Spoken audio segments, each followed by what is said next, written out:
Audio Jungle.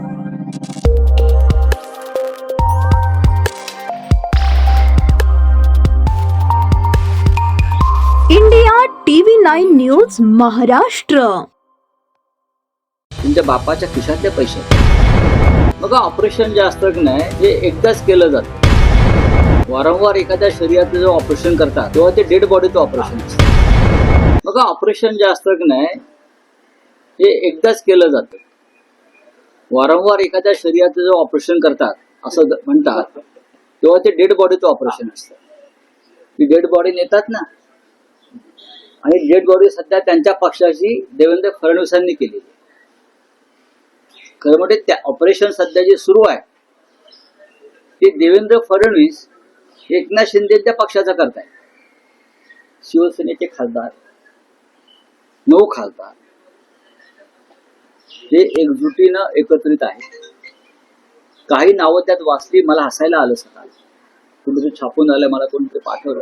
अत्यंत हास्यास्पद आणि मूर्खपणाचं, आणि ज्या कोणी बातमी दिली आहे त्याने स्वतःच हसं करून घेणारी बातमी दिली आहे. कुणाकुणाची नावं त्यात टाकली सगळेच. म्हणजे आता उद्या माझंही नाव टाकतील, आदित्य साहेबांचं नाव टाकतील आमच्या. काही नाही, सध्या अशा बातम्या ज्या पेरल्या जात आहेत वातावरण गरम करण्यासाठी किंवा काहीतरी घडामोडी आम्ही करतो ते दाखवण्यासाठी, ही पत्रकारिता पूर्णपणे चुकीची आहे. लोकसभेतले 9 खासदार हे गट्ट आहेत. काही अडचणी आहेत, त्या अडचणी काय आहेत तर विरोधी पक्षाच्या खासदारांना महाराष्ट्रामध्ये अजिबात विकासाचा निधी दिला जातो. हा एक राजकीय आणि सामाजिक अपराध.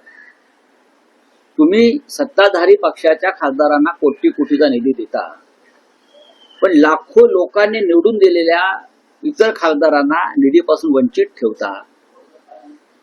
तुमच्या बापाच्या खिशातले पैसे आहेत का?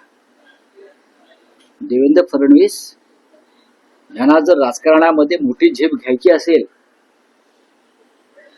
देवेंद्र फडणवीस यांना जर राजकारणामध्ये राष्ट्रीय स्तरावर मोठी झेप घ्यायची असेल तर त्यांनी ही संकुचित वृत्ती सोडली पाहिजे. आणि मी सगळ्यांचा आहे,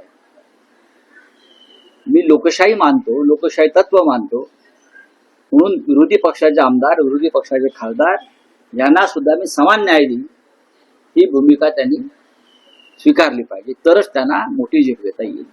नाहीतर त्यांचं जे अस्तित्व राजकीय आहे, जोपर्यंत केंद्रामध्ये मोदी आहे तोपर्यंत महाराष्ट्रात